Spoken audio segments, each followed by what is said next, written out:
What is up, YouTube? Finn here from Double Tap Gamers, and we're back on Banished.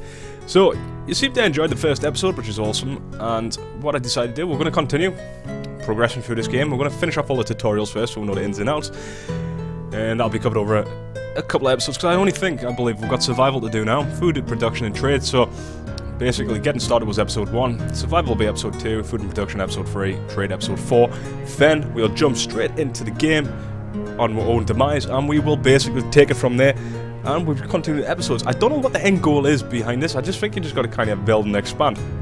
So let's click on survival, let's jump right into it, and let's get cracking, shall we? So I think this is going to be the episode where it's going to basically tell us the ins and outs. The purpose of it is basically surviving, and what happens if we don't survive, what happens if we die, I don't know. But the graphics on this game are really good, guys. The game mechanics and everything just seems to fit really well together, and I really do enjoy this game. So, as it says here, as the town grows, additional specialized buildings can help make survival easier. In this tutorial, they will build work areas from blacksmiths, tailors, herbalists, and foresters. Okay, so first place of blacksmith. Blacksmith is used to make tools for citizens to work with, not by selecting resources. So let's click on that. So what we're going to do is click on the blacksmith, and we're going to put the blacksmith right there. Now remember, the controls right. Let's spin round, and we're going to left click there. So what I want to do is it's going to want us to speed up, because this is a tutorial, so it's not too bad. The whole speeding up mechanic on here works quite well, so that'll come in really handy as well when we start playing basically on by ourselves. We've got no tutorials now, we'll just basically get cracking. So next place is tailor. A tailor is used to make warm clothing for citizens. So this is basically to allow the citizens to stay warm in the winter and all that, I believe, right? So click on the tailor, we're going to put the tailor there, and what we're going to have to do then, the herbalist, he's a bit far out, isn't he? Quite a herbalist. Well, I suppose he is a bit of nature. As you can see, it's got a nice little ring as well. So the reason why he's going to have to be there, and I'm presuming the orange, let's have a look. So it's highlighted there as press left button, right? So let's click, let's have a look. So this guy here, the herbalist, I believe he has to be here for a specific reason, and I think that's got to do with the fact he needs to be in the kind of the woods nature area. So finally place the forester's lodge, but that's going to get into it and it's going to tell us all about him anyways, I would imagine. So let's put the forester lodge right there. Okay, so that's what it wants me to do. Right, select professions by pressing the professions, like we learned before. So assign one blacksmith by pressing arrow up. So we need one blacksmith, one tailor, one herbalist, couldn't speak there, and we need one forester. Right, so we need a couple of foresters too. Three foresters, right? So it seems to be population is 22 anyways. So all workers need tools to efficiently do their jobs. If a citizen doesn't have a tool, follow an icon will appear above their head. Tools can eventually wear out and need to be replaced, but the blacksmith can make new tools. Good to know. Right. So click on the blacksmith to view those. Right, so he has to do the blacksmith. Right. The blacksmith will use logs and iron to make new tools. Yeah, can you see in the inventory of what the blacksmith has stored to make tools? If you run out of materials, the blacksmith won't be able to work. Right, so we've got no materials. So you can also control how many tools to make and put in storage by setting a limit. If the building isn't producing goods because the limit has been hit, the limit icon will appear over the building. Right. So I believe we've got to crank this up. Yeah. Is it what? What's it want to do? Does it want us to crank this up? Maybe not. Maybe not. 350 on it. Right. Okay. So we're gonna have two limit of 350. You can enable and disable work at a location by toggling the work button. Right. Click on work. Right, so he's not going to work. You can also change the production that the blacksmith makes using iron, logs, and coal. The blacksmith can produce steel tools that last longer than iron, right? So click on new. I would like steel tools, please. Thank you. Click the tailor building. Right, let's make some coal. During the winter months, townsfolk stay warm by occasionally returning to their heated homes. With a tailor, you can help the workers ward off the cold and stay outside longer by crafting better clothing. Right, so a tailor can use leather or wool to make clothes, or a combination of both to make the best clothing. Right, so leather and wool. Okay, if you run out of the needed materials, the tailor won't be able to work. When this occurs, the following icon will appear. Right, so he's got no material. So I'm gonna click on work on him anyways. Click on the herbalism. Well, the herbalist, I should say. Let's spin. Can we spin? Can we zoom? Actually, we can go over, if I remember off the last one. Yep, we can pull above it. Actually, well, it just comes in like that anyways. Right, so I'm going to click on herbalist. Right, herbalist will collect herbs from the surrounding forest and it will help the townsfolk stay healthy. The yellow circle on the ground around the building shows the area as the herbalist will search for herbs. Yeah, so it's pretty much what I said. Right. So, next. Citizens need a variety of food to stay healthy, such as meat, vegetables, fruits, and grains. If the townsfolk are not healthy, they are more prone to diseases. Herbs collected by the herbalist can be used to keep the townsfolk healthy if their diet is poor. Herbs usually grow near old trees. This is something to keep in mind when placing the herbalist. Right, so that's not too bad. So they grow next to these old trees. Right. Click on the forest lodge to view its details. Right, so rather than consistently clearing areas of trees to produce firewood, the workers at Forester's Lodge will manage the forest for you. That's cool. Workers will plant new trees and cut down old trees in the area around the building. The L circle shows the ground. Right, so let's... Well, we can't click on anything yet because it's not allowed. Can enable and disable cutting down trees. Through that button, right.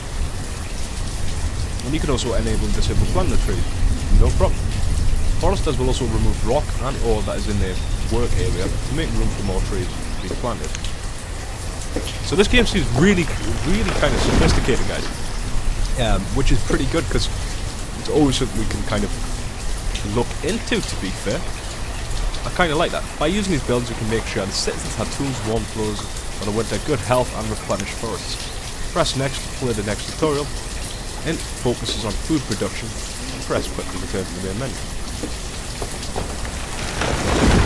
Right, let's click next and jump into it. We might cover ground a lot quicker. So now we're going to look at the food production, which was the other tutorial. So there are many ways to produce food for these citizens in towns. Hunting, fishing and gathering can be used to harvest foods from the environment, or you can clear the land and plant orchids, grow crops, and raise livestock. Sounds good to me. Got to click on the apple. Right, next, select a pasture by pressing the cow. Using the mouse, click on a corner of the highlighted area and drag the mouse corners. Right, so I've got to select the pasture for you because we're gonna now put down a cow. Right, while the pasture is being built, you can also place other buildings. A hunting cabin can be used to designate an area where hunters would search for wild game. Hunters need either open fields or forests nearby to effectively hunt. Select hunting cabinet. Right, so we're going to go and put the hunters in, guys. Now, we're going to need to change you around, so we're going to flip you and we're going to put you there. Because that's a forest. Actually, to be fair, it's pretty damn good because there's some deers next to it. Probably a deer. Well, field, that's what it's going to be. Limited hunters gather search for collecting food which is grown in the forest. Right, so we're going to put a gatherer's hut here as well. Farmers can work in a field to grow crops. Right. Let's get some croppage on the go. Oh, there they go. There's some sheep down there as well. Look at them carrying stuff. Pretty good. And farmers can also work in an orchard that produces fruit and nuts. So you can put these next to each other as well, which is pretty good. Okay. The crop field is currently disabled, as indicated by the following icon. Select the crop field, click on it. To enable growth of crops, first you need to select the type of seed to plant. You can acquire more seed types by trading with merchants at a trading post. Select one crop types to use. Okay, so we're going to select corn for this one. You also need to assign farmers to work in this field, so increase the number of workers to 3. So 3 is usually the best one by the seams of things. In spring, workers will plant the seeds in the field, and in autumn they will harvest crops. You can direct them to harvest early by selecting harvest. Well, there's nothing to harvest right now, so it will be pretty much pointless. So after planting, the yield meter shows how mature the grown plants are. So to do so, we've got to know basically quite a lot. So, and it also determines how much food will be produced. So it's 0% yield at the moment, so we're going to get absolutely nothing from it. Oh, we've got 1% now. You can disable or enable work at the crop field by toggling the work button. Like the crop field, we now need to place something at the organ, so we're going to click on new, and we're going to put down some apples. And this one wants us to increase it to 6. So 6, okay. It may take several years for the trees to produce fruit. Several years. Damn. Normally farmers will harvest fruit in the autumn, but you can direct them to harvest the fruit early. Which is pretty much the same. You can cut down all the trees in orchard wood when you want to produce a different type of fruit, so we can cut it all down, and we can disable the working. And it tells us the yield, so it tells we're basically the same as the other one. Okay, so select the pasture, and what we're going to have to do is we're going to have to click on here, and we're going to make the sheep, and it just needs 2 workers. Okay. So if you want to move all the animals from the pasture into another pasture, you can press the empty button. To do this, you'll have to create another pasture that you can hold all the animals. And split, if you want to split the herd to increase the number of animals, you can then hit the split button. To do this, make sure you have space in another pasture so you can hold the animals. And you can disable and enable work by the pastures. If the pastures isn't being worked, the animals will continue to grow, but they won't produce, or won't reproduce, as quickly. So that's not too bad. If there are too many animals in the pasture, the herdsman will slaughter them for meat. You can control how many animals are kept in the pasture by changing the value of the slider. This allows you to quickly gain meat for food if the food supply runs low. Right, so I want them to keep 15 of it. 15, yeah, sounds about right. I have to kill them all. If you leave like 8 left, you kill the rest. That'll be right. Click on the hunting cap. Right, so we're now going to look at the hunting guides. And as we'll search the surrounding area in the capital. In addition to providing meat, hunting and gear, you can provide leather, which can be used by the tailor to make clothing, so it is pretty much essential. Okay, so you can disable and enable some hunting. It's the same as pretty much everything seems to be pretty much standard. You can change the food limit, so at any producing location you control the maximum amount of food to produce. So that's pretty straightforward. Let's just quickly change that. So since the Gavras but isn't yet complete, speed up. So now it wants us to speed up, guys. And I do apologize if these like episodes at the moment because I'm just trying to learn all the basics of the game. Isn't exactly massively exciting, but that's it. You give us a lot of support on this one, guys, and I really appreciate that. And like I say once again, if you like this video, you've just got to hit the thumbs up. But let's look at the Gavras anyway. So Gavras will search the area around the building in search of food that grows in the forest. Pretty damn good. As long as the forest is nearby, Gavras can be a good choice. Right, so that's got to basically be next to it. And the fishing hut, well, we saw the fishing hut on the other one. This is different though. So each building that produces goods tracks how many resources are produced each year. Click on the production button to view the resources produced. Right, so click. So he's made 203 fish and he's got 3 logs. The current season displays how many resources have been produced so far in the current year. So current season. So at the moment we're on early summer 7. That's not too bad. And that's comparison against the previous year. So the previous year, he got 565 fish, so he's a bit slacking. So either that, it might be overfished. I'm not 100% sure.